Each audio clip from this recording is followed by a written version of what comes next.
nonprofit and a 501c3 that will spend every dollar fighting climate.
I'll call to order a work session for the City Council, which is being conducted as a virtual town hall.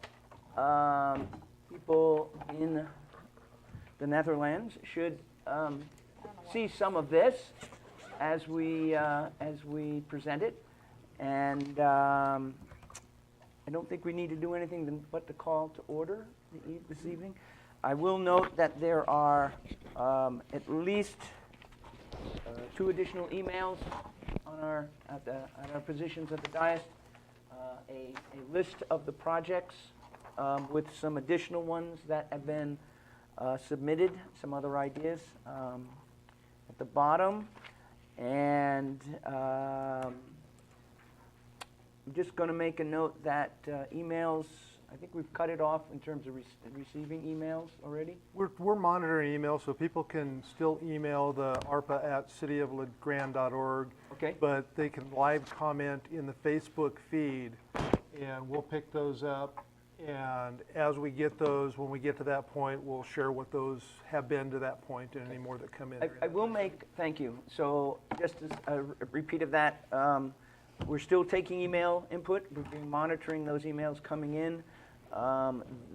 People should be able to, I'm going to look this way because that's where the camera is. People should still be able, we'll be able to post comments on Facebook. Just to note that the Facebook lags a little bit behind the council of what's happening live. So it can be maybe 30 seconds to a minute delay. But you can get to your questions during that portion of the meeting. With that sort of rambling introduction, I will turn it over to City Manager Strope, and he'll take it from there. Okay, thank you, Mr. Mayor, members of the council. So we have the directors that are going to present their projects, and they'll go up to the podium to do it so we can capture that in the mic. So if we could first go ahead and get the agenda on the PowerPoint on the screen so people at home And we can have see that, we have this PowerPoint in You our have a packet. copy of the PowerPoint. Okay. I'm not sure how long it takes for Brent to do that. Okay, great.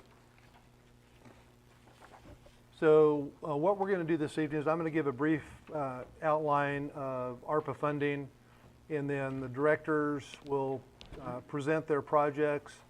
When we get to the public comments portion, I'll go ahead and summarize the emails that we've received. The council has copies of all of those in front of you. And then we will see what additional comments we have online, and those can be fielded. We do have an opportunity if someone in the room wants to speak to the council. We'll do that format at the end of 3 minutes. And then we'll essentially close the public comment element and then shift to the council discussion of the priority ranking. The intent would be to reach consensus on an order ranking of the projects that would then come to the city council at your October meeting for a decision. And to assist with that, I went ahead and put together a list, and anything that anybody mentioned in the emails is captured on here. I know the mayor has one additional one I think is going to be mentioned that you'll need to write on here. And then, although it says ranking 1 to 15, when we get to that portion, if you would just rank the projects in sequence, then my math and my figuring the average thing will work a little bit better for the spreadsheet. I did add on to the listing streets all projects, because we've had a number of people say spend all of the money on streets. And that also, those specific ones, if it's, we're going to spend it all on streets, I don't know that we necessarily would want to go through and say which streets in which order today, but just identifying. So for example, if we say that the number one project is to do the east side housing, water and sewer infrastructure, and then put everything else towards streets until we run out of money, we would have a discussion post-approval of the funding or at the October meeting of in order which are the streets that we would do until we run out of money. So that's kind of how I would envision that going. Also am leaning towards having the decision of the council at the October meeting be done in the form of a resolution, identifying this is the sequencing that we'll do projects until we run out of funds. So that's kind of the plan for the evening. And so the city has, and we have all the dollars now, just a little bit over $3 million. And we took the standard allowance, which allows us to consider that full amount as revenue lost. And what that does is it opens the use up to any governmental service. The council will recall when the interim rule came out for ARPA, revenue loss could be used for any purpose, but beyond that dollar threshold, there were specific categories that the projects had to be. For us, that would have primarily been water and sewer projects. When the final rule came out, your total allowance, your total ARPA funding up to $10 million could be considered as revenue loss, and therefore we took that so that we could use it for any governmental service. And the dollars have to be obligated no later than December 31st of 2024 and then expended by December 31st, 2026. So for example, if we did a street project, we could award that, but if it wasn't completed until 2025, we'd still be fined. Robert, Yeah. just clarification. When it says must be obligated no later than, what does that term obligated mean? Does that mean that the council needs to vote and make a decision how that money's going to be used before that date? When you talk about obligating funds, they have to be irrevocably committed. Okay. So and that's just in the simplest terms that I can describe it. So essentially, if we have said we're going to do these 5 street projects and we put them out to bid and the contractor comes in and we award the bid before December 31st, but the work is going to be done over 2 years, we're still fine. We just have to make sure we spend those last dollars. Okay, thank you. One of the requests is for funding that would essentially go to LeGrand Main Street to do some projects. If that one were to be done, we would have an agreement in place where those funds were committed so that we reach that, and then they would all have to be expended before that December 26th. Okay. Can we spend funds before we obligate them? Or do, By spending them, you have obligated them. okay, okay, Right. so when you said obligated, it sounded like you had to send it in by that time, but what if we want to start earlier? Oh, no, we can, we okay. have to obligate them So we have to before identify December 31st, everything. 2024. Gotcha, okay. I have a question. Yes, sir. With funds that you've obligated by the end of 2024, that's better than 2 years from now. Correct. We are likely to have a rather different looking city council come this January. So I'm wondering how that fits into these considerations at all. So part of the conversation for the council to have when, in October, when you make your final decision on funding, is what are we committing and doing at that point? So some of these projects are identified as, we're gonna pave XYZ street, whatever it is. If the decision is to do that, Public Works would immediately start spending money on design, and so we would essentially have that obligated, and we would not be reversing that. If one of the decisions is to fund the wildland fire engine, fire department would immediately start working on a bid because we have all of these dollars budgeted. So we would move forward immediately to spend and obligate as much as we can get done this fiscal year. As part of the retreat and review process, if, say for example, one of the decisions is to fund the or the police station purchase, but we haven't identified property, nothing has been expended, new council comes in and says, we don't want to do that, we want to shift and do something else, that would be a discussion that the new council would be able to do. But things that have already been committed, we would go forward with. My hope would be that we wouldn't find ourselves in a situation where we were backtracking on those things. But you cannot commit a future council. So Exactly. the decisions on what to spend the money on, I would hope that a new council wouldn't come in after the process that this council has gone through with the public input and say we're not gonna follow through on those things. But that would certainly be for those things where we haven't let contracts or expended funds, it would be within the council's prerogative. Okay, thank you. Okay. Alrighty. So now what we're gonna do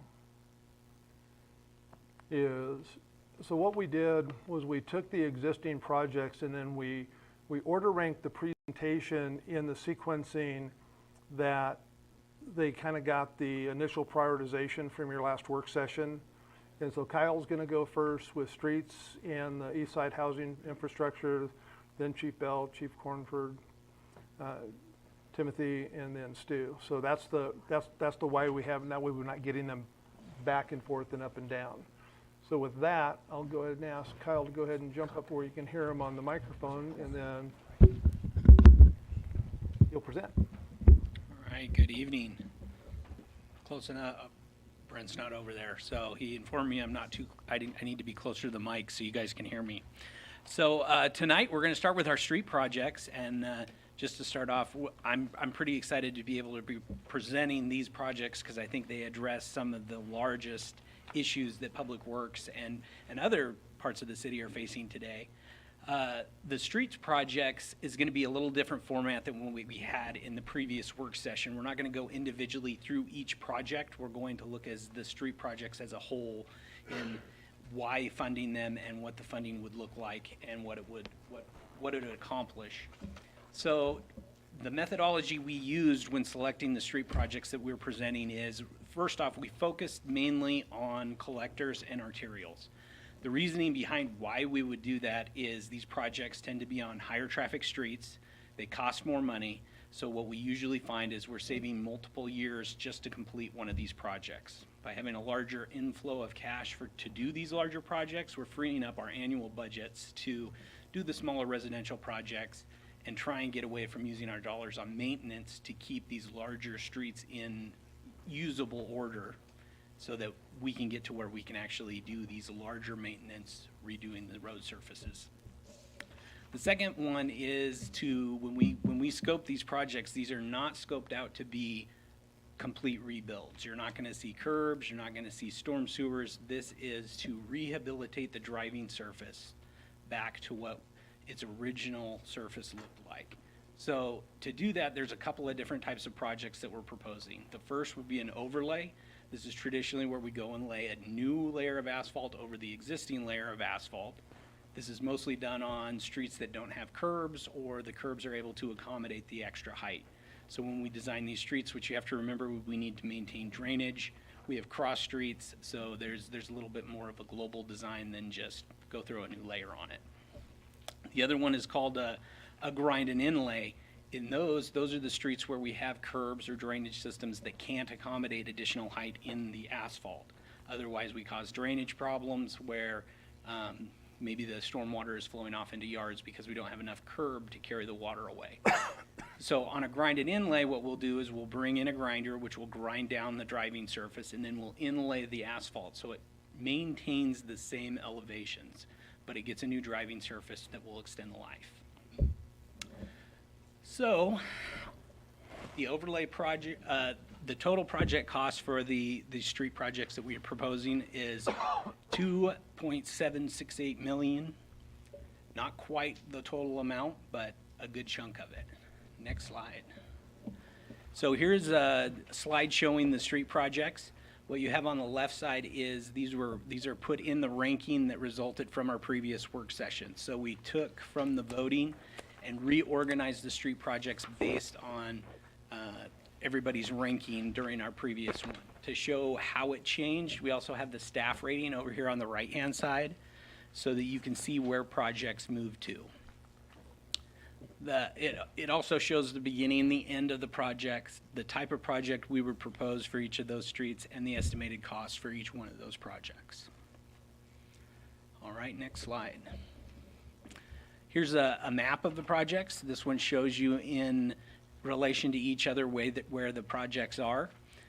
We usually try to focus these projects on splitting money between the north and the south side.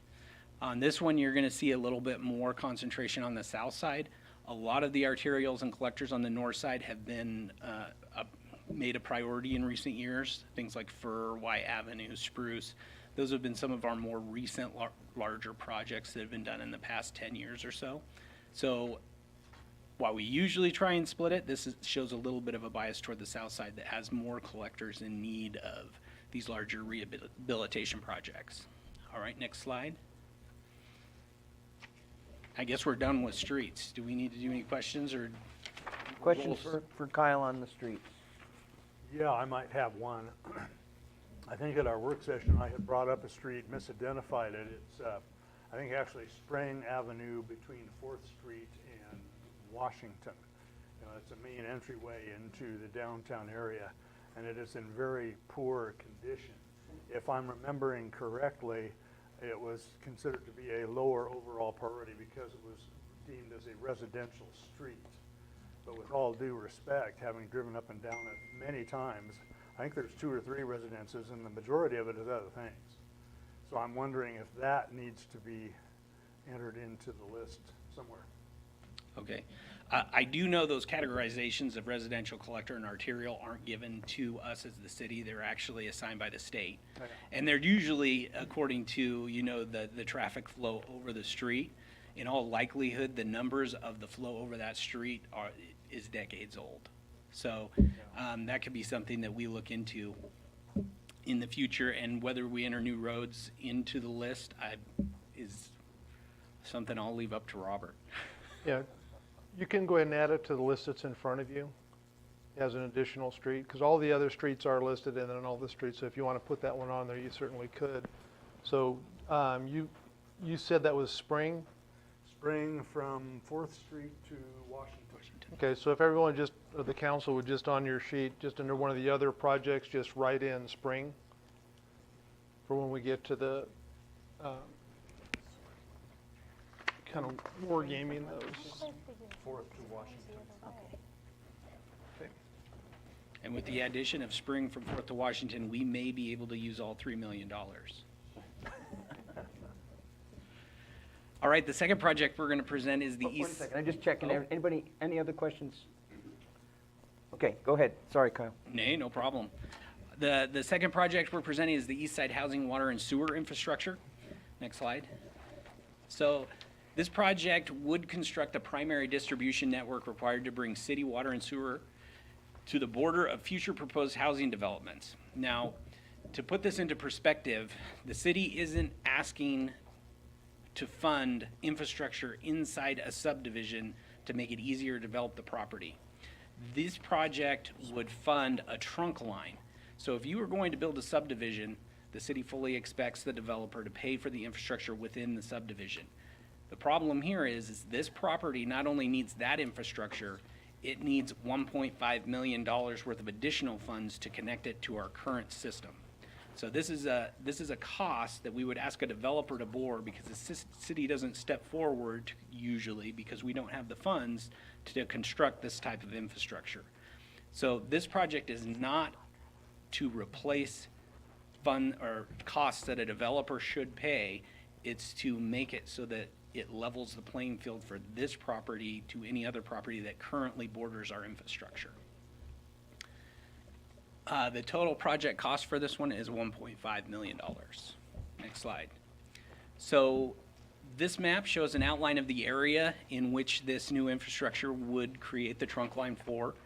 This area is bordered on the south down here by Highway 30, kind of where McAllister Road takes off. The stockyard is usually, or Eagle Truck. And it's bordered on the north up here near East H, so kind of in the area around where the Pepsi plant is. And currently, next slide please.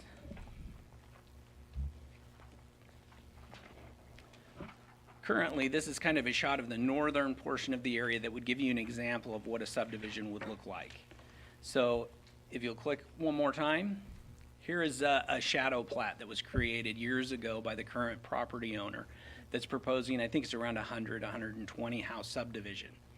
Now, if you click one more time, generally when you have these kind of subdivisions, oh, back one, we have some connection points there. Our system is right adjacent to where this subdivision would go. The problem is that the elevations we have in our sewer system, and we have no way to loop the water system. So what that does is it doesn't give us adequate service to that subdivision, so there's additional infrastructure that needs to be taken into account when you're going to build this subdivision. So next slide.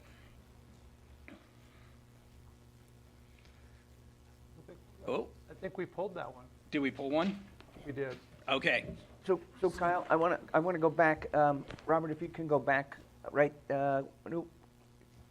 Not necessarily on this slide, but the cost of this project is a nice round figure, right? Versus the cost that we've got for the different road projects are out to the dollar amount. Correct. What gives? So basically, when scoping these projects, one, the water and sewer project is mainly based on, what are price is going to look like, what are the actual footages going to look like, how much are we going to pay in surveying. So you put out a number, you round it up with a contingency factor, and you just end up at a number. Okay. The street projects are actually based off of actual data that we accumulate as we do our own projects. Okay. So we know how much a square foot of a grind and inlay costs us. We know how much a square foot of an overlay costs us. So we basically take the area of the project, multiply it out, and we have a round number. We just didn't round them off. Okay. In all likelihood, they're going to be different. It just looks A little funky, but different. I think what you're telling me is the difference is having actual hard dollars amounts or estimates from experience versus not quite sure, so we're gonna estimate as closely as possible. Correct. On the sewer line alone for the East Side Housing Development, we believe sewer depths are gonna be in the range of 15 feet. And it's a huge difference of digging 8 feet to 15 feet, because you're talking additional shoring, you're talking a larger machine. You know, there's a lot of unknowns still for that scoping. We feel as though the 1.5 number is fairly conservative. But then again, you know, the price of plastic pipe tripled in the last 6 months. So you never know when the industry's gonna throw you a curveball. Okay. Good, thank you. Any other questions for Kyle on this? Kyle, why did we pick, or why did you pick this particular piece of property? You know, I worked a little bit with Mike to try and look at what area could we get the most capacity. So if we move forward with this project, it opens up between 1,000 and 1,500 possible future units, depending on the size of the lot that would actually come from those subdivisions. The property's flat, so it's easy to build on. It has good connection to the city and downtown. It just checked a lot of boxes. A lot of the other areas we have available are, you know, disjointed or maybe on a hillside, and hillside development is usually expensive and it gets pretty nuanced when you get to contractors. So on internal discussions, it felt like this was the most bang for the buck. We get the most houses with the most probability of getting construction the quickest. And this is not in the floodplain. No, it's not in the floodplain. And this piece that you're showing here is not the entire area of red that you showed in the previous slide. So this is, what we're allowing to happen would be like a phase one development, and then would our lines be, would this project allow capacity for developing the rest of that red area? Correct. You know, the sewer trunk line would actually come right along I-84, and it would connect this all the way down to the stockyard. Any future phases would probably need some major mains coming off toward Highway 30, so coming from the interstate in toward Highway 30. Right. Yeah, to pick up any other of the subdivisions. But, you know, just using this as an example, if our trunk line takes off at the southeast side here, we're only connecting their subdivision down to where we can flow it into our system. You know, this proposal gives us what's called a gravity flow sewer. So instead of having to install and maintain additional lift stations, we're able to just let gravity do all the work, which is more efficient, saves us money and maintenance in the long term. So do we already have a line down by the stockyard that goes to the treatment center? Kind of. Okay, kind of. Island City has one. Oh, okay. We would probably look to take ownership of the piece that currently belongs to them, which is something we need to undertake anyway. I mean, we have customers that connect to their line that pay us directly, so anything past where their pressure line hooks to our system should probably be ours anyway. Okay. So if this project were to go forward, Kyle, how optimistic are you that a developer would come in and actually build the homes? You know, this gentleman comes to visit me almost every year. I understand that he decided not to do it. Am I wrong? Just recently. I've heard some scuttlebutt. I've heard he's put it up for sale. Yes. And I've heard he's had 2 interested parties already who are ready to jump on it. There's another developer who owns one of these properties over here. It's not this size, also waiting on this trunk line to come in. So, you know, where the industry, you know, next year you're paying $90 a sheet for CDX, nobody's going to build.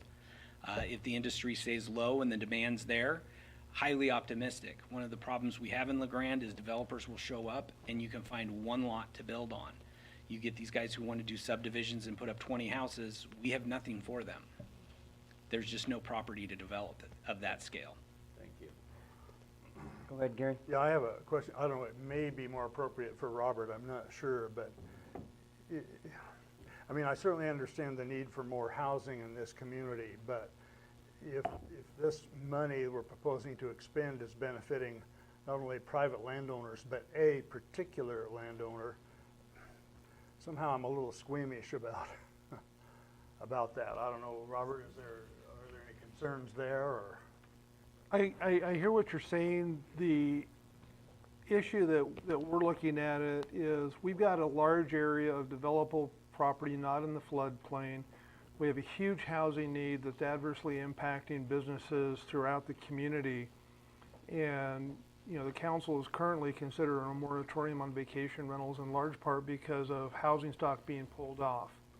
When we first started looking at the ARPA funds, we took the approach of what's the bang for the buck that we can really do something significant.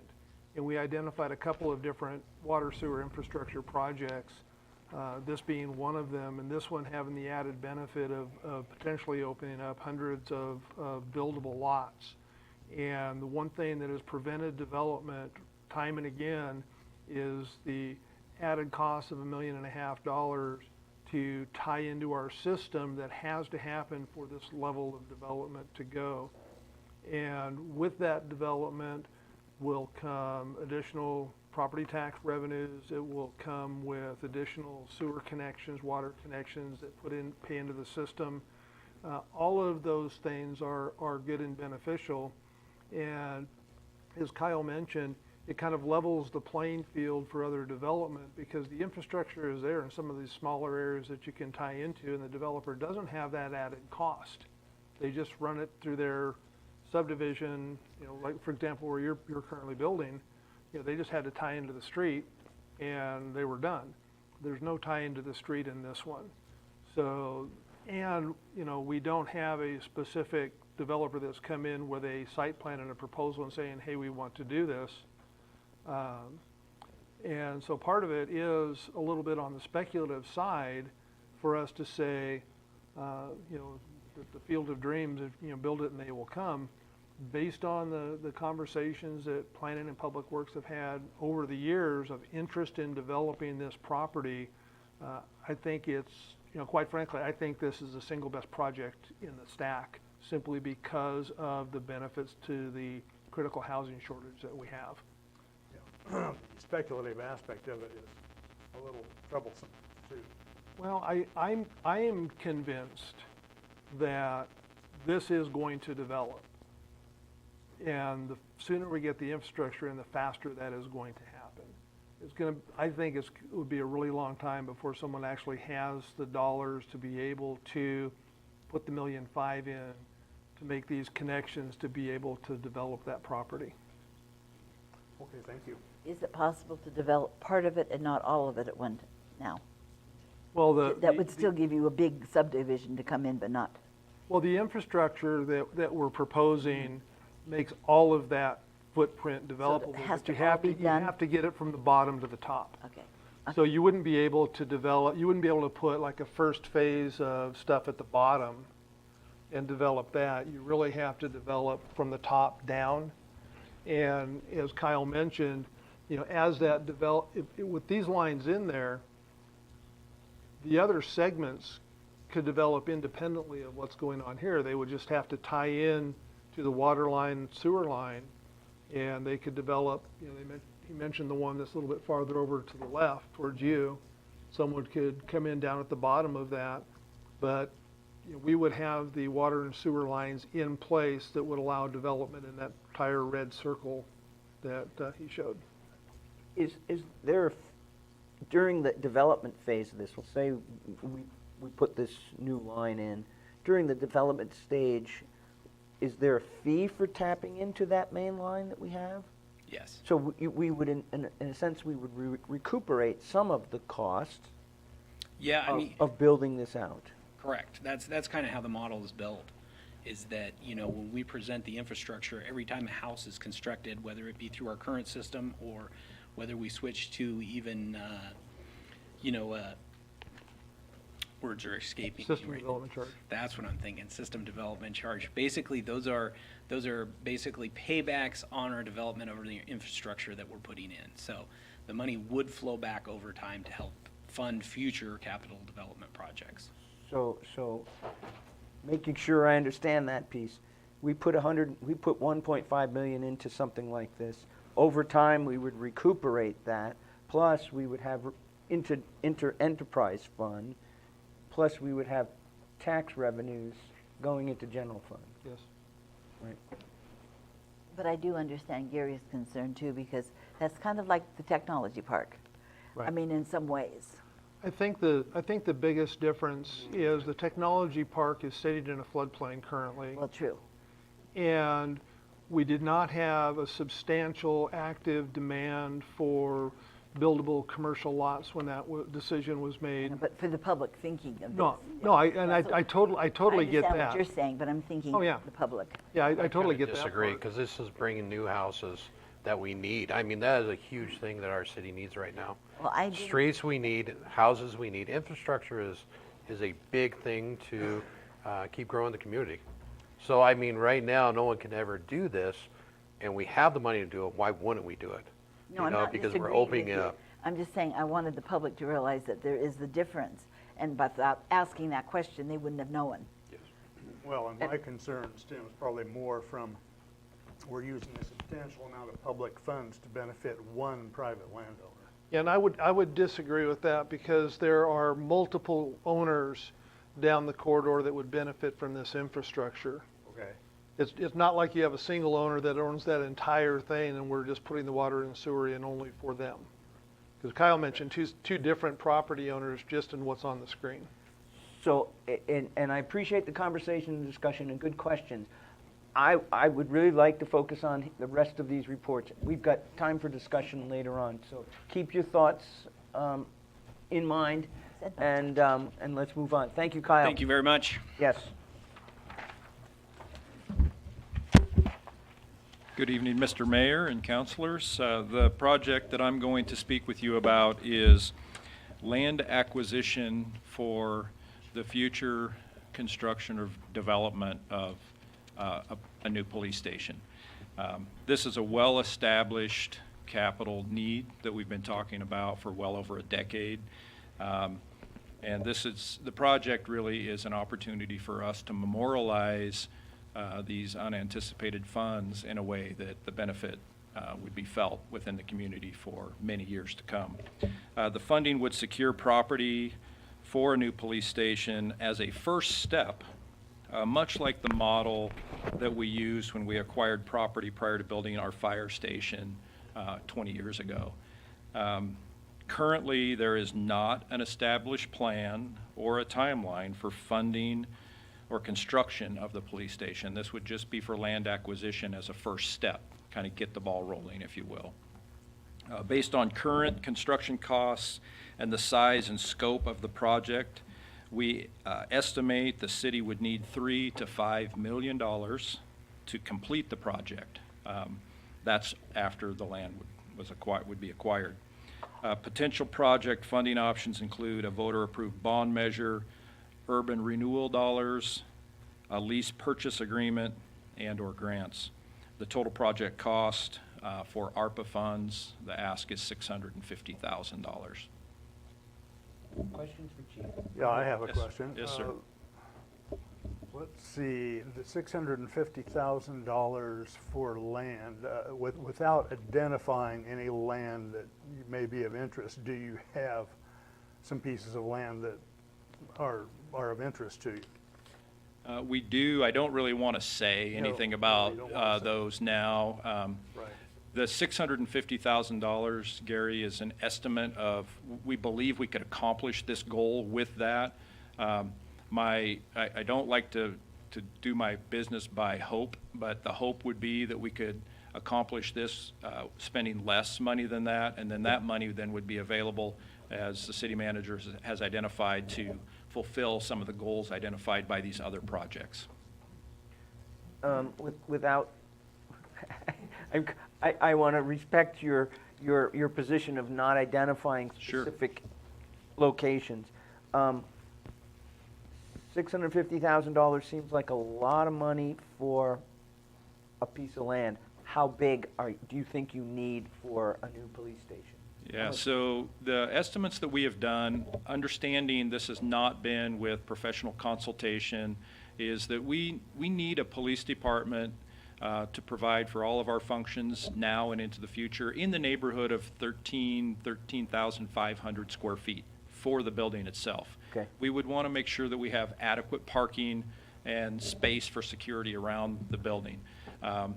You're absolutely correct. $650,000 is a lot of money, but what we don't know is what we don't know. We just want to make sure that we could accomplish the goal with the identified and earmarked money.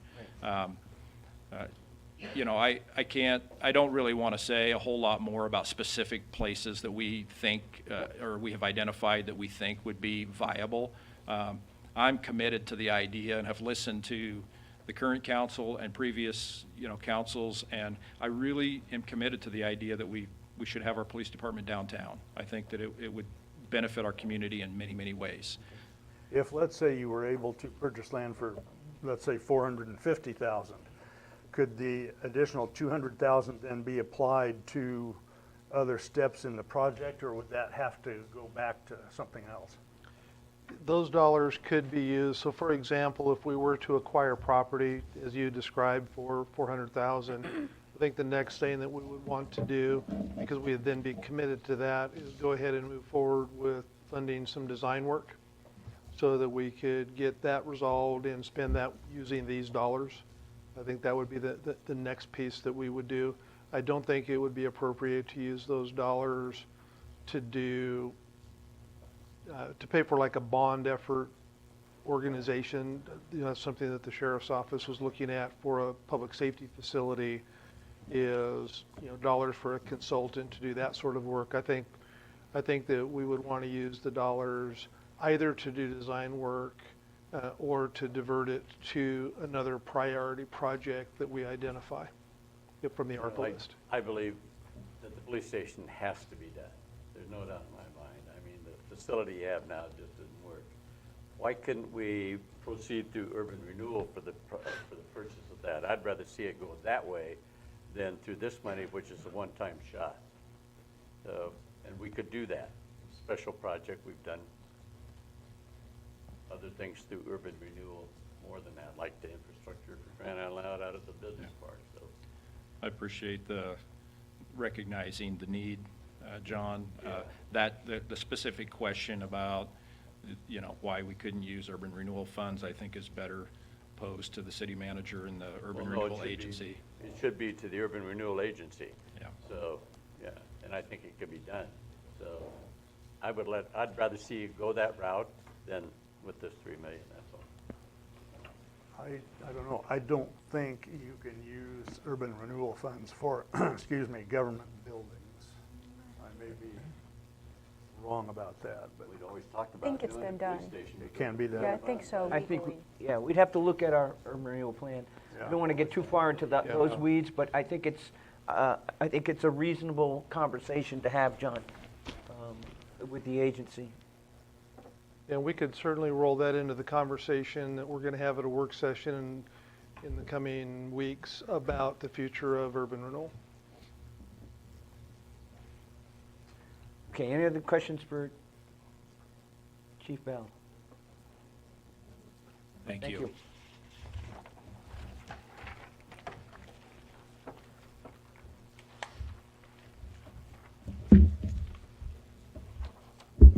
Good evening. My turn. So the fire department's request is for $155,000 to purchase a wildland engine. As I've stated in here, we have a number of places along the west and south ends of LeGrand, excuse me, that we have interface areas where a wildland engine is really the only way to get access to those places. We currently have a wildland engine. It's a 2002, so it's at the point where it's having some significant repair issues. It would still be, if we purchased a new one, kept as a reserve. So that would allow us 2 engines to respond if we have the staffing. Like I said in here, wildland fires are kind of a geographical issue. Can't just set up like we do at a house with a big pumper and pull hoses. You kind of have to flank it, work on the head, do different things. So coming from different directions is an important part of that. We also have a automatic aid with our partner LeGrand Rural.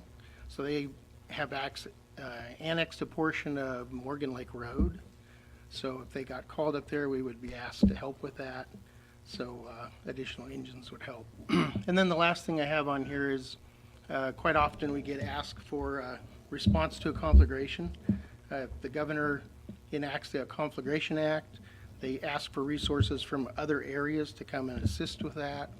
In recent years, we haven't really been able to do that because of staffing and because we only have one engine. So I'm not comfortable with sending staff out when we're short and sending our only engine out of the area when typically when they're in bad weather conditions, so are we. So if we had two, we actually are back up to full staffing, so that helps. If we had two engines, that might open that up to help them when they actually send people to help us if we have a conflict too. Have any questions? I do.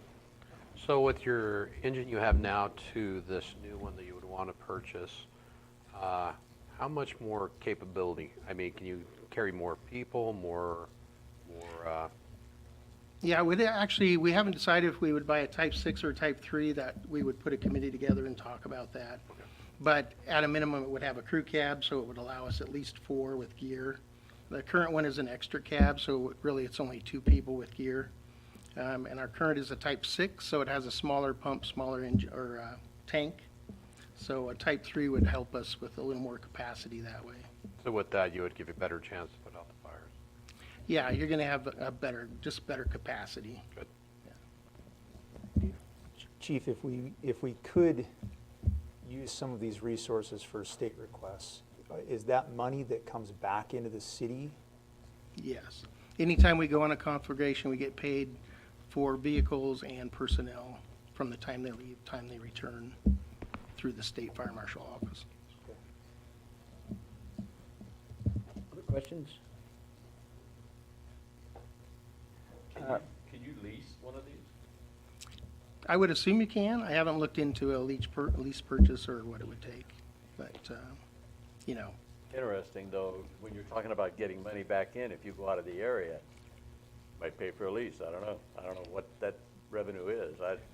Yeah, it could. It's just, it's very spotty. You know, we've had years where we've not been asked 2, 3, 4 years in a row. Then you have summers like last summer where they've had conflagrations left and right, and we turned down a number of requests. So it's not really something you could bank on. Anything else? Doesn't look like it. Thank you. Okay. Thank you.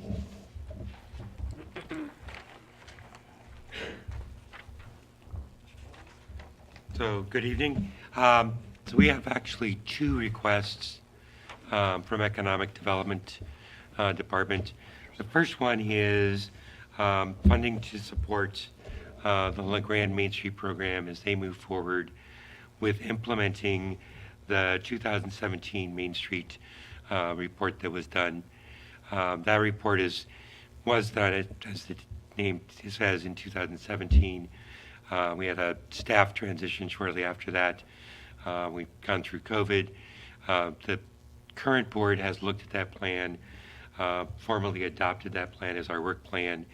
And when we look at that plan, the work that's in there is still relevant. It's really appropriate activity for us to be looking at, even and in particularly some of the clusters in response to COVID and as we kind of continue into that recovery. So what our proposal is that in implementing that plan, the LeGrand Main Street program would put together a specific work plan of new activities directly related to enacting the outlines in this plan for approval by the City Council to implement those. We would come back to you annually with those plans over the next 3 years. And we are asking for $150,000 total, up to $50,000 per year for over a 3-year period for that implementation. So I think that's the first request. Do you have questions on that one first, Sure.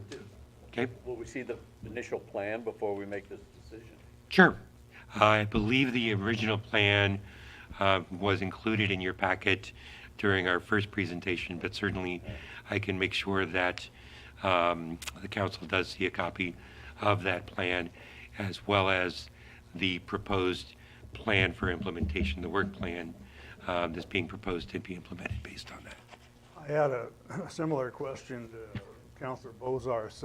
Could you just maybe outline a couple of the goals that are in that plan? That are Sure. The 2017 plan basically proposes a niche-based strategy for redevelopment, identifies a lot of the niches that we are currently working with the Economic Vitality Committee. So there's a proposed restaurant dining entertainment cluster.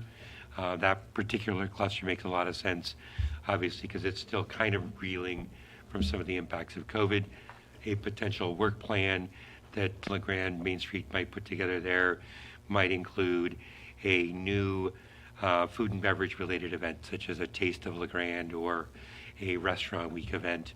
It might include specific food and beverage business training, perhaps bringing in Orla to do some best practices training. It could be some collaborative marketing, could be a new downtown dining directory. So the Main Street program would build a work plan around development of that cluster. Similarly, there's a healthy lifestyle outdoor recreation cluster that's recommended in that plan. And we see kind of two of those. One is a retail-based outdoor recreation downtown. That's the archery store, the Mountain Works, Blue Mountain Outfitters, those that are kind of retail consumer-based activities. But also there's another cluster that's more traditional health, wellness, yoga, fitness centers. So they might come to you with a proposal that really focused on, how do we build a stronger cluster in those events? Are there particular activities that we would look at promotionally to strengthen those clusters? Are there missing components that they might develop a recruitment or marketing approach to bring in and strengthen some of the holes in that cluster? So those are the kinds of things that they would look at, strengthening those individual clusters as outlined in the plan. And then would develop that work plan, proposed work plan, and submit that for that funding mechanism. Okay, thank you very much. So, Other questions from Timothy? okay. Okay, next one. Okay, the next project, this one is a little bit larger, a little bit smaller project. This one is one that would be typically much more challenging for us. There we go. Would be much more challenging for us to do with urban renewal. So these funds really make sense to use this one. This is actually specifically a retail-driven development, trying to reach out, probably working in partnership with our Chamber of Commerce and other partners to basically identify a core group of 12 existing LeGrand retail businesses, and then working through with those businesses to attend a destination business boot camp, which is a week-long intensive retail business development training, and then follow that up within 12 months with a locally hosted community reinvention training with bringing John Shallard into our community. The strategy here is that if we can work with 12 business owners, that's a pretty good cluster of businesses working collaboratively. They would have to cover their own expenses to get to the boot camp. We would cover the registration, but then coming back and working collaboratively on the implementation of what they learned at that boot camp, and then in essence being mentors within the community as we come back and bring Sean Shallard in for a community workshop where community businesses who might not be willing or able to make a week-long commitment to go to a training opportunity might attend a day-long training locally, but also have sort of 12 mentor businesses there to collaborate with as they implement as well. So those are our two projects. This one is $30,000 is the request. So Timothy, you mentioned, you used the term cluster in both projects, but in this one in particular, do you envision those 12 businesses being sort of related to each other, or could they be businesses across the commercial spectrum? So in this particular project, because of the nature of the training, the requirement is they have to be retail. Okay. One of the reasons I think this is an important project is that this allows us to say maybe that's a furniture store that's out on Island Avenue, maybe it's a retailer that's downtown. So we're not geographically as limited either. So we can pull retailers from across the entire spectrum of the city of LeGrand. Okay, so it has to be retailers, but it could be people that are in the outdoor equipment area, could be people from furniture, could be a clothing store. Could be Heinz Meats, it could be Okay. anybody that's retail Okay, component. does that include restaurants? Restaurants would probably not necessarily fit in retail there. Okay, I didn't think so, but I need some clarification. Thank you. Any other questions on this project? So this one seems to fit better with ARPA.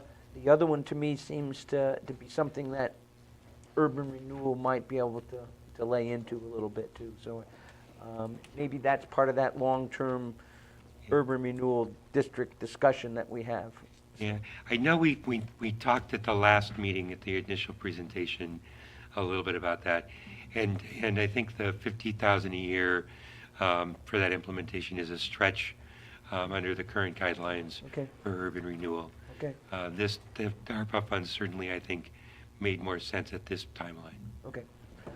And that, just to kind of clarify, would that 50,000 be used as kind of as a starting money to help things happen? It would be specifically to implement Yeah. new activities Right. driven from implementing that 2017 Because that's plan. a hard piece to get money to do, is to have a startup Correct. activity. And in all likelihood, if you had an event that was part of that, such as a restaurant week, finding sponsors for a first-year event is very challenging.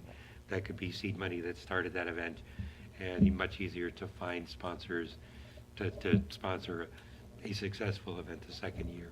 So it could be that first-time events, could be one-off projects.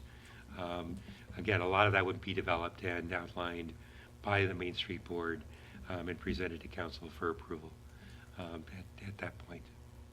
Thank you. Here, real quickly, while Stu's going up, we're seeing some comments on the Eastern Oregon Live feed, and so when we get to that, I will address those as they're coming up. So for people that are listening, we're not responding to your comment in the chat. We will address that as part of the open meeting. So please continue to do those comments, and Okay. now we can go to Stu. Are you picking that up? We've got Well, it. is that getting out to people? People can hear that? Okay, thank you. All right, Stu. Okay. We just completed a Parks Master Plan, and one of the overwhelming priorities of the community was youth and teen programs, indoor spaces for youth and teens. The Parks and Recreation Advisory Commission wanted me to move forward with this request, even though since that master plan data was collected, the school bond passed. So they wanted me to move forward with this in the fact that this is a little bit like Gary's project, that it's estimated dollars, or like Kyle's, it's round numbers. This is match money that we would go get the equal amount or more of food grants and donations and other funders with. So local money to match, we go to the legislature with a request, or we go to a bigger funder, a bigger grantor in the state of Oregon to get the rest. A multi-purpose recreational center with commercial kitchen, multi-use gym space and classroom space to offer things like after-school programs or community events or all the sports leagues and things that we do already. Any questions? Where would you put this? Well, I'll go with Gary's answer. We're not sharing any information like that. Okay. He laid the groundwork, so it's... The Parks and Rec Advisory Commission has started that process of evaluating some of the properties, and you've maybe heard Timothy talk about some brownfield sites. That might be a factor and get rolled into the selection potentially, so we don't know. Okay. I have a question for Stu that doesn't pertain to this particularly. It has to do with one of our... Because I like you, and Oh, wow. keep it brief. Sure. We had an email from a citizen, rather long one, that had some concerning comments to make about the condition of the pool, locker room, and shower. Right. If that's accurate, we need to do something, whether it's through this or some other way. So, if you didn't know, the locker rooms in the front of the pool is original, right? When the pool bond passed 22-ish, 3-ish years ago, it took from the locker room out and it built that portion. The locker rooms are from the 50s. So nobody, not many, she didn't realize that. Not many people realize that. So yes, they need repair, but also it's already budgeted items. They're already budgeted items and already going to be taken care of. So they don't, in my opinion, they don't need to be part of this discussion. Very good, thank you. But she wanted to include them still. And just to get you off the hook, that was part of the discussion for later, so you were okay. Okay. You still like it? I still like it. Okay. Any other questions? Force 2 on the Recreation Center. Thank you. All right, so at this point, we're done with staff presentations. Very quickly, if I can reiterate them in my mind, we have a collection of about $2.8 million worth of road projects and an east side infrastructure development. We have options, the idea of buying some property for a future police station. We have a request for a Wyland fire truck. We have requests for money for Main Street and for some business training. And of course, Stu left, and now I can't remember. No, we have an ask for initial money on community recreation center. So those are the projects that have been presented to council already. I do know, and I suspect Robert will talk a little bit about this, that there are other projects that have been raised by citizens. That's a good segue to the next portion of this meeting. So, Robert, take it over. Thank you, Mayor, members of the council. So for this portion of the format, I'm going to go ahead and touch on the correspondence that we received. And again, really appreciate everyone that emailed in or took the time to send in a letter. And I'll just kind of go through them in the sequence that I have them. And again, the council has these already. So really this is just mostly an acknowledgement so everybody can understand. Linda Hill provided an email and wanted to express that she was pleased that you're looking at the infrastructure projects and that in her view the most needed is the reconstruction of 16th and the second would be 12th between Geckler and Washington. We received an email from Jack Boyd saying that he is in support of using the money for road repair and that all of it should be used for road repair and money to save from not having to patching could be used for other things. He indicates that patching is a waste of time and money and only lasts a year at best. Gerald Hopkins submitted a letter in response to the Observer's article that talked about what to do with the $3 million and indicates that recently the building for the warming station was sold and there's no place for the individuals to sleep for the night. The Methodist Church was giving consideration, but there were issues with bathrooms and pumps within the church. Since I consider the issue both a county and a city problem, I would submit that some of the funding be used for a warming center. The committee to run the facility is still functional and the rules and regulations are still intact. Funds could be used to purchase a building and make structural changes as needed.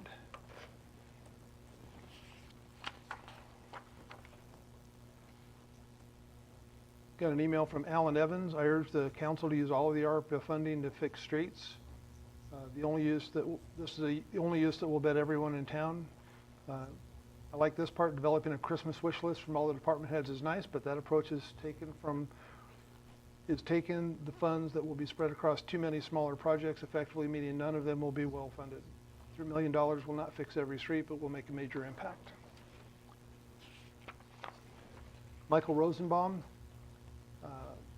indicated that he would like to offer the idea of implementing wildfire intrusion planning and means of communication to all residents, establishing with the postmaster, LeGrand, a means of mailing an explanatory brochure dealing detailing to all the residents emergency plans in case of disaster, especially wildfire, and to constitute through the council an appointment of a standalone committee or commission composed of residents, law enforcement, representatives from fire agencies, council member, Union County representative, to establish emergency procedures, including evacuations route, alternatives to cell phones in case of damage to cell towers, access to primary up-to-date information on wildfire activity, intrusion, and alternatives for carriers to the hospital be damaged. And costs would be used for preparation, doing the brochures, and paying for employee time, and foreseen expenses. Matt Cooper suggests using $2 million for street improvements. Many of the streets are in very poor condition. It's a safety issue for pedestrians and cyclists. Another related area would be snow removal in the winter. Some of the funds can be set aside for that. Snow removal begins 2 days after the streets are a cream of wheat mess, and ensuring snow floor or after plows do make it very slick.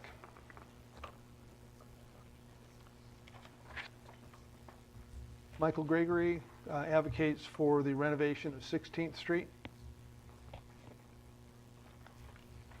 And I think you missed one in our packet, and that was from Ann Morrison. yeah, I'm not done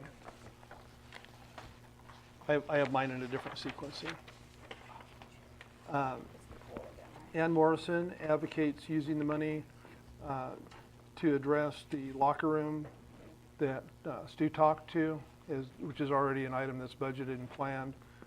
She is concerned about the mold mildew on the shower floors and the benches, and really thinks there needs to be a significant cleaning and redoing of those facilities. Okay. The Union County Fair is asking for matching funds for the water and wastewater project that were presented at the past meeting. They're asking that the city match the county was able to provide, which is $250,000. And just as a side note, we have 2 comments in the chat also supporting funding for the fairgrounds water and sewer. John Briney sent an email supporting the funding go to build a community recreation center, which is a project that Stu touched on. And so those are the emails that we've received. And then so we have 4 comments in support of funding for the fairgrounds.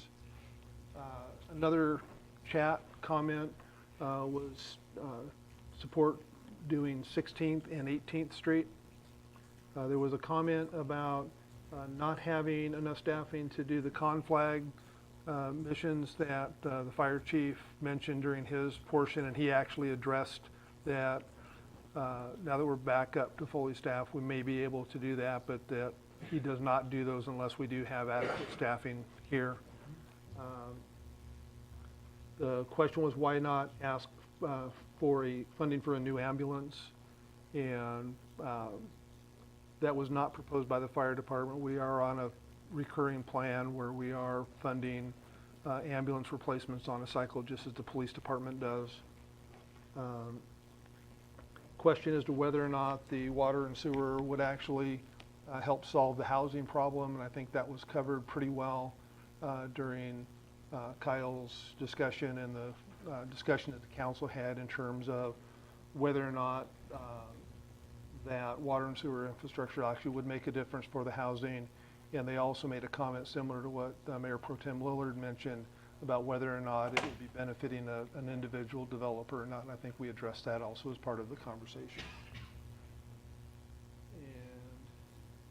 And that concludes the public comments that we received in advance of the meeting, those that we've received currently. And with that, Mayor, I think you had one that you wanted to touch on. I've been in conversation with a consultant for the Grand Run Hospital for a few months now, well before we knew about the flexibility of the ARPA money. And there was an ask there for some assistance in their construction project. And the ask is flexible. I was thinking around $100,000 that we would give them. The last conversation I had with the consultant was the county has agreed to step up, but there's not a formal decision yet, nor is there an amount associated with what the county is going to contribute. And that any money that the hospital received from both the city and or county would be used to leverage private grant dollars to at least double what they have. So I'm putting out there as another project contribution to the hospital construction project. You want us to put this on this list? Please. And Mayor, you wanted us to plug in 100,000 for the amount? Yes. Okay.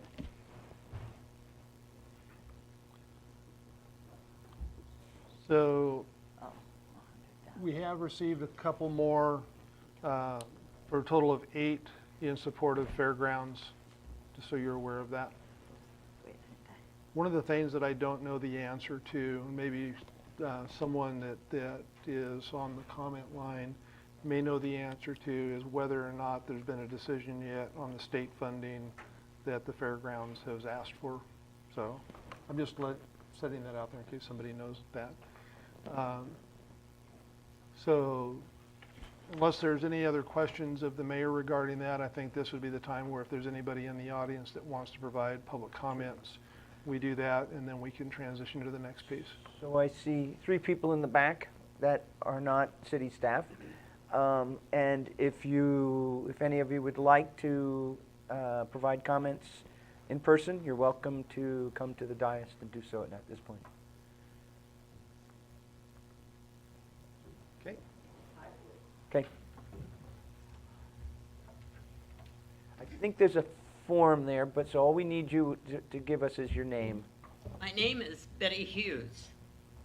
I've lived in LeGrand for 75 years. And my concern is, I should say, I want to help you spend your money. And I think it's absolutely essential that as a city, as a county, that we look at that fairgrounds. Those restrooms are an insult to LeGrand. I feel that the county and the state and the city of LeGrand needs to wake up and take care of that fairgrounds. It not only affects LeGrand, but there's Union, there's Elgin, there's Cove. All of those students use that fairgrounds.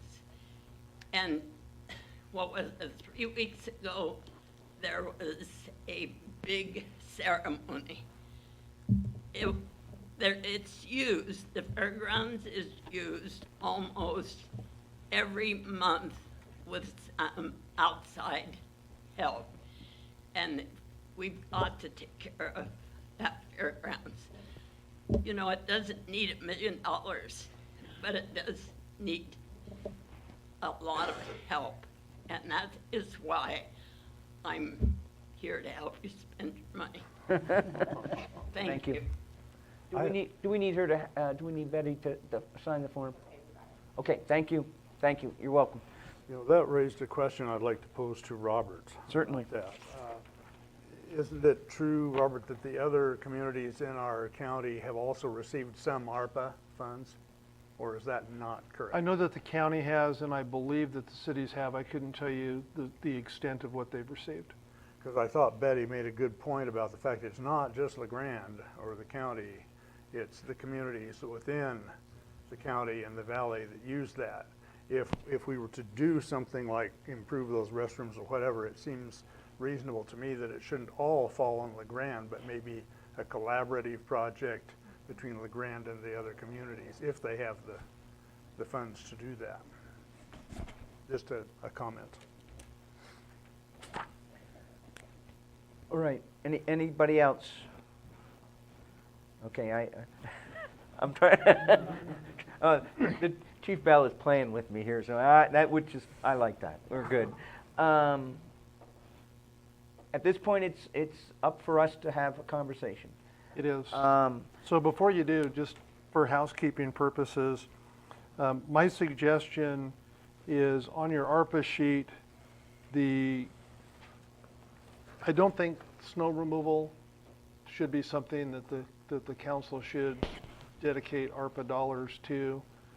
I don't know that we need to have it on this. And the wildfire prevention, I think, is also something that if the council, first of all, we've already done a brochure.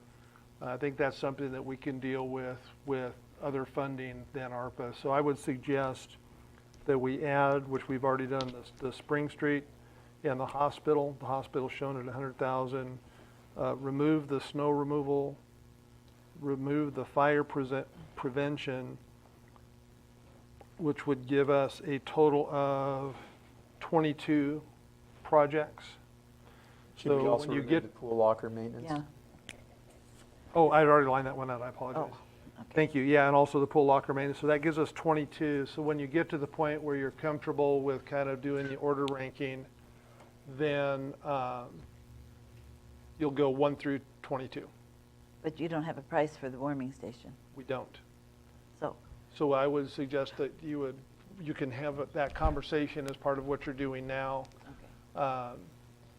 And if you think that there should be dollars to it, you could talk to that.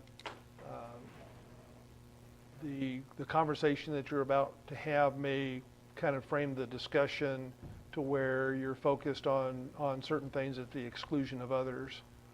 And I'd say, Robert, that any of the projects that have been added other than the ones that staff gave us, for instance, the fairgrounds at 250, the hospital at 100, I think those values, that 250K and the 100K if they make it to the list, I think they're also negotiable.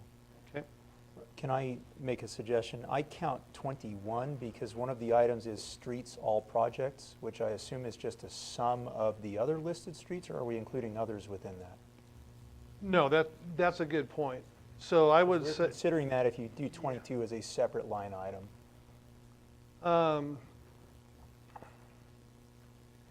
That would be interesting, because if you pick that one and you pick some of the others, It's going to throw off the ranking system. yeah, it's going to throw the yeah, ranking well, system off. so let's come back to how we want to do that. I think it would be helpful to talk in more general terms about where the council thinks the best use of the dollars are, and you can have that exchange. And then based on your conversation, we can maybe adjust this a little bit to make the numbers work easier. Personally, I think it would be very difficult and time-consuming for me to go 1 through 22. I would rather say, let me have the top 5 and put down my top 5, like when we were doing the voting before. So pick your top 5. Don't rank them by, if you don't rank it, it's off the list. So just put a check mark by it then. Yeah, or 1 through 5. Okay. So that do means rank. Do rank 1 through 5. Yeah. Well, I think Mary Ann makes a good point. If everybody will just check your top 5, Okay, then I can throw them in, and then we can see what's a top 5. okay. Okay, but it's still, streets, all projects is not something I can check. You could. You could check that. Okay. That would be one. Yeah, but if you check that one, why would you check any of the other streets? Exactly. Yes. That's the point. Yes. That's why we need to Yeah. rank if we're Okay. doing the streets all projects, because if that's your number 1, you're not going to have much room left Anyone over on the for left. everything else. Right. And that's What's your druthers? You want to do it 1 through 5? 1 through 5. Do 1 through 5. Okay. 1 through 5 it is. one is your highest priority, 5 is your lowest. Yeah, and do you want to do so if I that do now, that or as do you want to have any conversation before you do that? Well, that's John, go ahead. So I'm not going to have 1 through 5. I've got 3 projects. I'm going to, and I'll tell you what they are. I want the infrastructure out at the housing. For the housing, I want $250,000 for the fairgrounds, and then I want the balance to go into streets. And those are listed, that we did. We could probably accomplish 1 through 4, the rating that we got at the last work session. So Did I you don't know get what that? mean I by think 1 that's to 5. reasonable.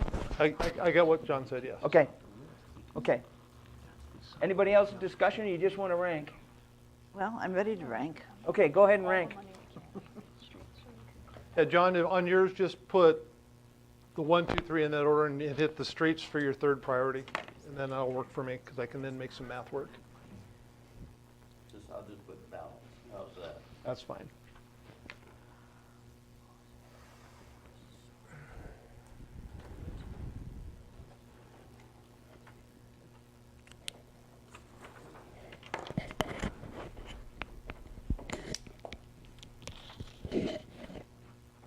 Doesn't matter if I spend more than we got, right? No, it doesn't. Well, okay, but what if you don't spend? If you rank 1 through 5, you might not be spending all the Yes, money. you have, so That's okay. It'll help with the conversation. I Okay. can't do that. No, you cannot do that. Well, you Okay. Keep it simple, folks. Okay. could do that.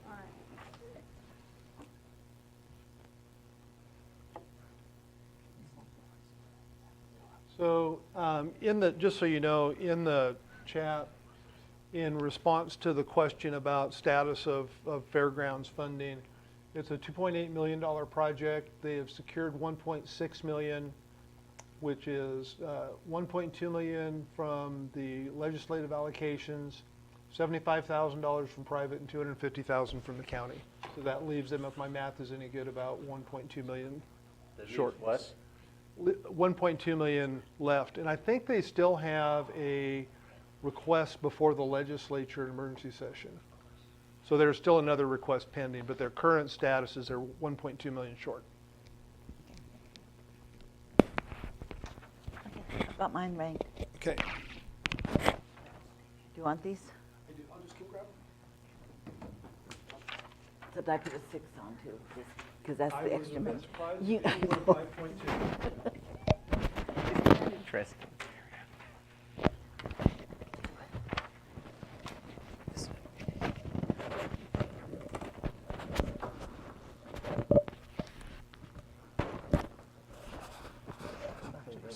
I went wild.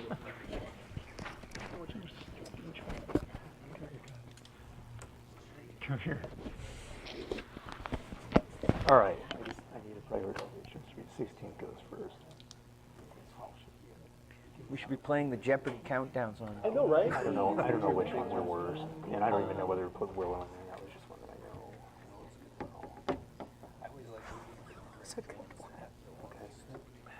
Or Twilight Zone. It's not that bad, is it? Got it. I feel like that's taking someone in the ballot box with you. That seems not cool, right? It's cool. Like, tell me who to vote for now.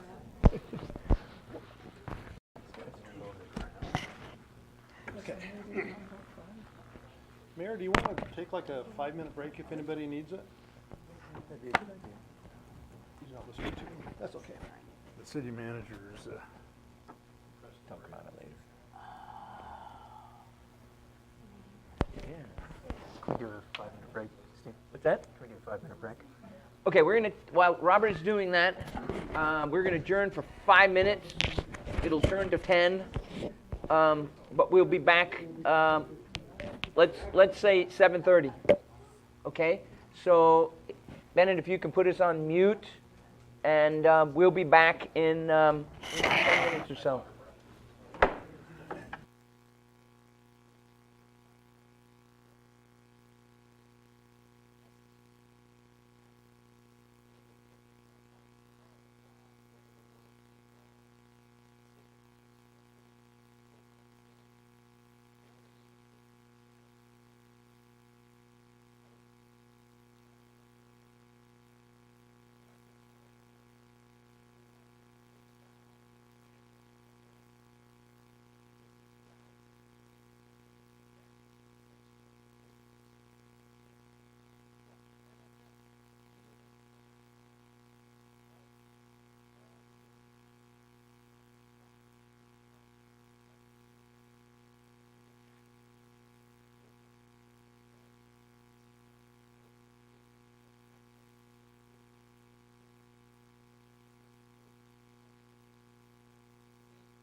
Okay, we're live again. Everybody's getting situated. I'll give Marianne a second before I wrap the gavel and bring us back to session. I know, trying to get it in is... The worst part about these mics is trying to get them out. Would you like me to help you? All right, we're back in session. Robert, have you had time to collate that mishmash of, I wish I could use the expression cream of wheat mess that we gave you?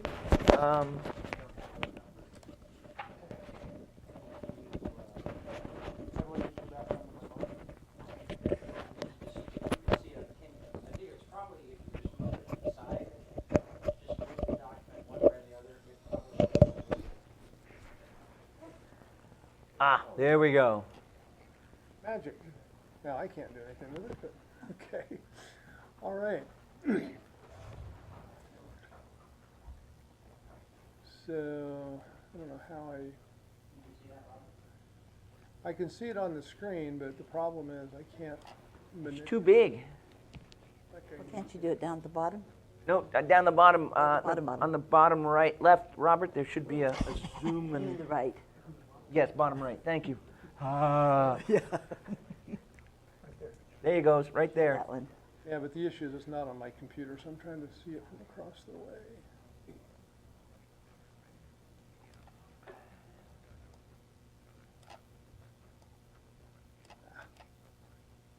Hang on a second.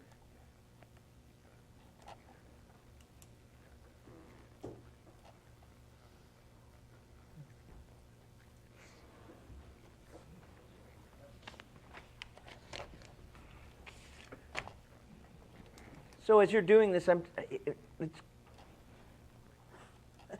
trying to wrap my head around what we'll do with this. Well, what do we do with this? I mean, this will be our third ranking, or another, at least a second ranking of these projects, plus some. And so now I'm not certain what we.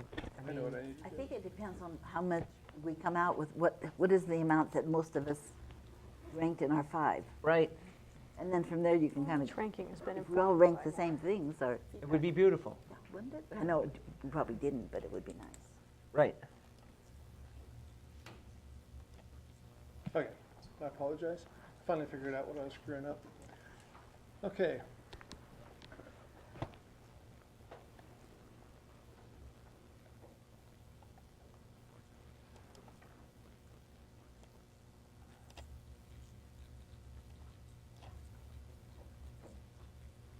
So you'll have to explain this to us. I will.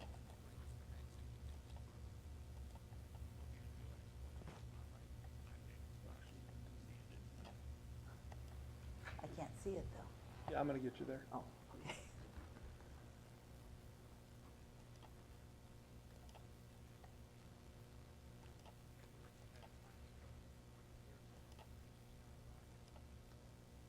I can see that. Oh, yeah. Glad you can. I can too. Just thought I'd share that. Okay. Is that a little better?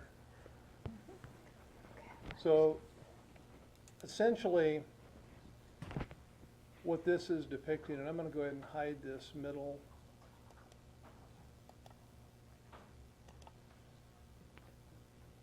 So all of these numbers that you show are the rankings of the counselors.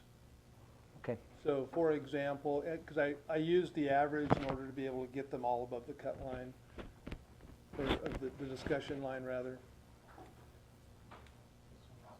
Yep. Oh, I apologize. Thank you.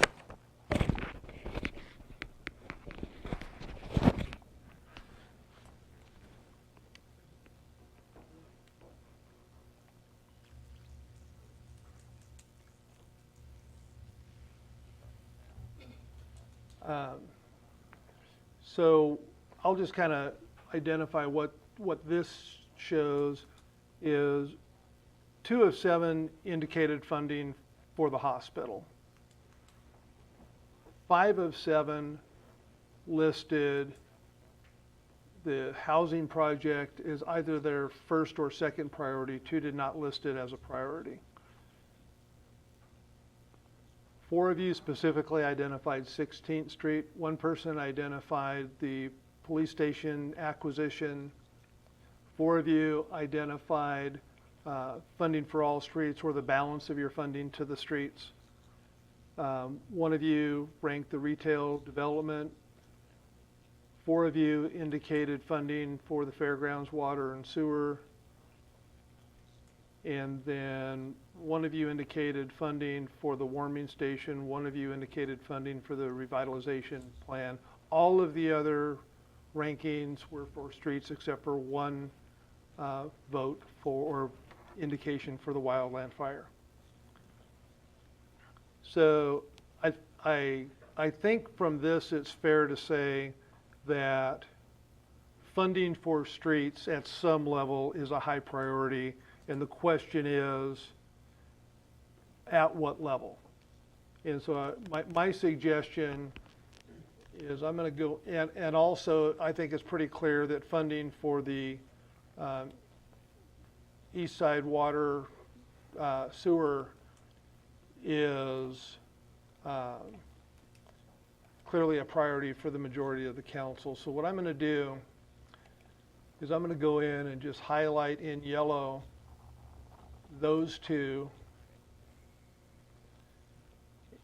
And if everybody's okay with it, I'll just delete all the other by name streets for the purposes of this conversation, Yeah, okay, just to clean the screen up a bit. that makes sense.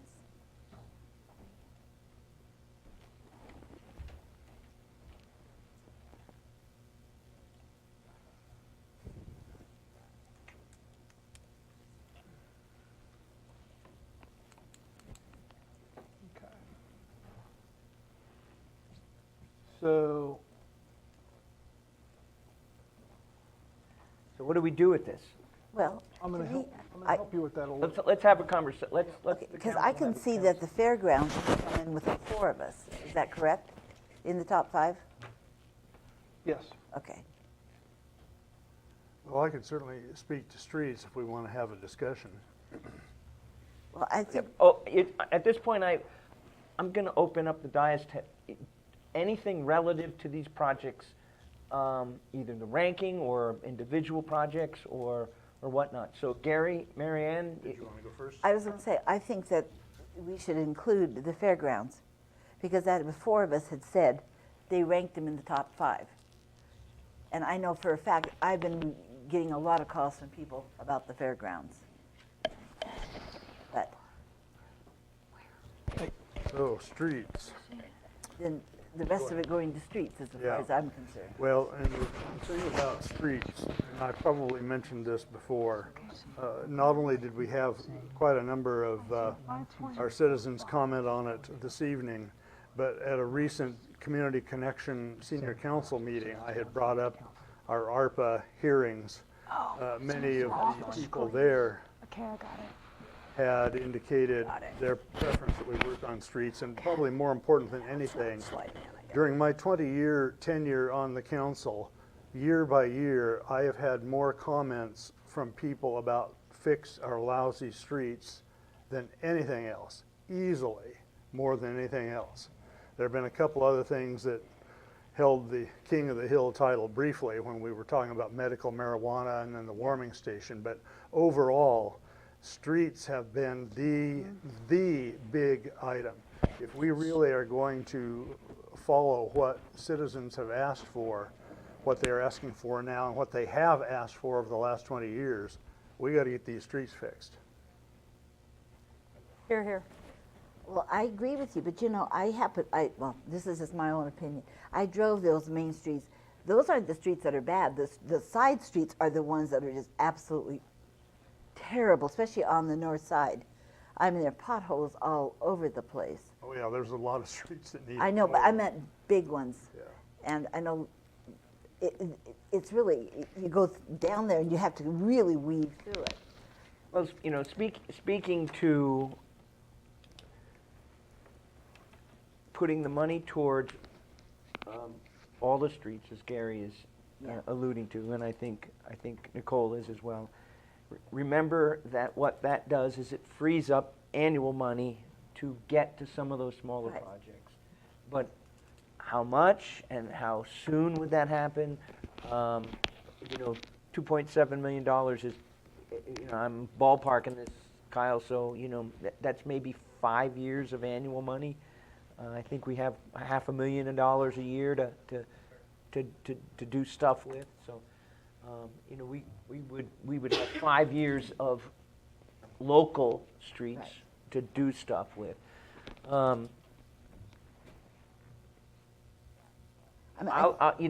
Gary brought this up about being with the senior council. Robert and I did a presentation to Newton Rotary Club a month or so ago. Made the same basic presentation, maybe a little expanded, to their credit, and I think there was 15 people in there. The number one came out was East Side Housing. Number two came out was 16th, and I think after that 12th. Yeah. So for me, the East Side Housing Water and Sewer Extension Project, we often get asked, why can't the city operate more like a business? That project is like a business, because we will make an investment that ultimately will get paid back and then some. And to me, it makes sense in that it addresses the housing needs that we have. Is it guaranteed? No. It's not only that, Steve, it's also, when will we have another opportunity with that much money to put that in? Yeah. I mean, that money just doesn't come every year, every 10 years, Right. whatever. We have one shot at it, and that's why it needs to be done now, as far as I'm concerned. And it's, the thing about all of this, the $3 million, it's that's money that someone has given us, and we need to be very cognizant about how we use it for the whole community, to the better of the whole community, and that's where it gets really difficult for me, because streets, everybody wants more streets. Well, you saw the map that Kyle put up there. It's like there's little, quarter-mile, half-mile sections kind of dotted all over town. Okay, so then can I ask you guys, are you thinking of, if you did all streets, then you wouldn't have money for anything else? If you did all the streets that are on the list? So relevant to that, did we, refresh my memory, did we resolve this? Because there's a timeline here. Can we complete all of these projects, committing those funds appropriately within the timeline? If we do all streets, right? I mean, we've got limited resources on how many streets we can do per year. Can we fit all of these in that time frame? I'm gonna let Kyle go up there, but I'm gonna hark back to what Robert said. If we obligate it, so you could sort of game this if you wanted to, and Kyle could say, yeah, we're gonna obligate this money by, we're gonna take all of those projects and we're gonna start a little bit of engineering on each one of them, and we're a little bit of prelim work on it, and we're gonna obligate the funds to those projects within the next 6 months, and we'll have met that December 31st, 2024 deadline, because we'll have already established. Is that? But the other deadline is that they have to be expended by end Well, of 26. yeah. So, right. So what I'm kind of looking at it as is you have about 3 construction seasons to get from here to there. So that's $1 million a year. Yeah. Our staff on projection is about $500,000 a year in paving work. That's about what we can do and still get everything else we need to do done. So you're looking at us completing half and then putting the rest out for bid. So is it possible? Yeah, it's easily possible. I mean, you look, we just dropped $500,000 on one street in Geckler. So for us to spend $1 million in a year on paving is pretty easy. That was just my question, is the feasibility of the timeline is doable? Yeah. If we do all streets. And we would want to put a focus on our crews, just because we've seen through the data, our crews can produce more with the same amount of money than when we're subbing out, because we don't have to worry about things like pollution control plans and, you know, all the little nuances that go with public contracting, so. Scott? Any other conversation, just talk? We're not gonna make a decision tonight, we're not gonna vote tonight. There's probably room to go, there certainly is room to leave this evening and mull this over some more. It's gonna come back to us in October, we're gonna make a vote then. My strong suggestion would be to please come to consensus for the stuff that's on the board, a priority order, that you would expend it so that we can build that agenda item that you would then refine and finalize. Okay. So, for example, there's $5 million on the board. One of the things that I would hope that you could reach consensus on is that the number one funding priority is the east side housing. Because if you do that, then the question is easier of what would we spend the money on next? So could we say, for example, we would like to peg East Side housing as one, and then run the rest through roads in the order that Kyle feels is appropriate? Is that an example of something we could say? Well, yes, so let me just play with some. Wouldn't that just be the balance? Is that what you're talking Sure. about? Yes. Yeah, just Yeah. say It's the the balance balance. of it then for the Exactly. balance. Goes Yeah. to roads. Sure. And frankly, that's what I would Yeah, propose. that's we do. fine. I I don't have a would be problem in with that at support all. of that. I would also be in support of all roads, but I think the housing project, as you presented, Steve, is a very unique opportunity. It's a need we've got. I think that's a very worthy use of these funds. So we've got John on board with East Side, and I'm trying not to take a vote, but it Right. sounds like, I haven't heard from the people to the right of me, but I think people to the left are pretty much in line with East Side, and the rest of the balance going to on the west streets. side of it. Well, if I could do it, I just want to make sure that it's really clear in my mind. Is it consensus that the council wants to fund the east side housing project? Well, wouldn't the consensus be, Robert, the most number of things that you got up? Yeah, I'm just making sure after the discussion. Because if that's the case, then, Well, if that's the case, then the next one would be the fairgrounds with the most votes. I'm just looking at where we place them. Look at the most votes in the highest ranking. Yeah, well, no, the most votes after that is tied to all streets. yeah. And keep in mind, there were a number of votes for individual streets. Well, yeah, I did individual myself. Right. So I think what do you do with the other $1.5 million? Do you want to, is the consensus to put it all towards housing? I'm sorry, all towards streets? That's why. Yes, Yep. I think that's what I'm seeing head nods. No, But I mean, we still have the fairgrounds that I- actually quite a few of us voted on, right. you know. And it's a very important, I think it's still a very You could hit the important. fairground and still put all the rest of it into the road. Would you consider reducing the amount given to the fairgrounds? We got $1.5 million to go to the streets, you know, could we contribute to the fairgrounds? Considering that we're half of the population in the county, and some of the other communities might want to.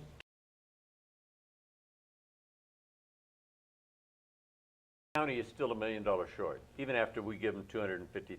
They're still $1 million short. It's hope that they'll get it at the special legislature. Who says they can't get $1.2 million instead of $1 million? So why would we give them another $250,000? I mean, that would pave another road. That's all I'm saying. You know, that $250,000 could. So why don't we leave it up to the county if they've already got that request in, because they're going to have to get $1 million of it anyway. Good point. The other thing that you could do, because of the uncertainty on the additional funding, is you could prioritize it as, for the purposes of this evening, east side housing, streets, fairgrounds, draw your line there with that fairgrounds on the bubble, and that's contingent on what happens with their other funding request. Because if they get fully funded, then those dollars aren't needed. If they aren't fully funded, then there's still a possibility, and we're not going to be able to go out and commit $1.5 million to streets before they're going to know the answer to that.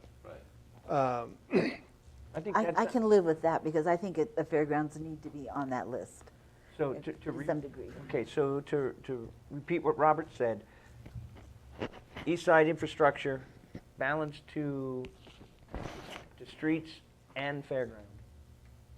Yeah, with the final decision on the fairgrounds to be tied to their final funding. And keep in mind, we have a work session scheduled for October to talk to the fairgrounds about a separate issue, which is ownership of lift station, those sorts of things. The other dynamic that I do want to toss out is there's a fairly high price tag associated with the assessments to connect to the water and sewer system. So another mechanism that the city has to potentially use to help buy the cost of that project down has to do with those assessments. So, and then again, that's a topic for that work session. That's coming up, right? October. Okay. But if we're going to make a decision as planned at the October regular session, that timing's not, that's not going to work. What I would envision is that your final decision would include some sort of contingent trigger related to the fairground funding. For example, up to $250,000 contingent upon the outcome of the outside funding decision. And it would trigger coming back to the council to say, here's what happened with the funding. Isn't there a gap? What do you want to do? Is that okay with people? It's okay with me. John, Dave, does that sound all right to you? I have one last question just for the purposes of what I need to put in front of you in October. And We have more than enough streets that we could continue to use ARPA funding and never run out of streets to put the money in. Is there anything else on this list other than the fairgrounds that you want to be in a priority order for funding beyond those three projects? I don't. Perfect. That's all I need. Thank you. All right. With that, we have, let me just look. All right, so we ranked stuff. We had a conversation about the ranking, and we've set some priority. Any other conversation or discussion? And look at that. We finished by 8 o'clock. I adjourn our work session. Thank you.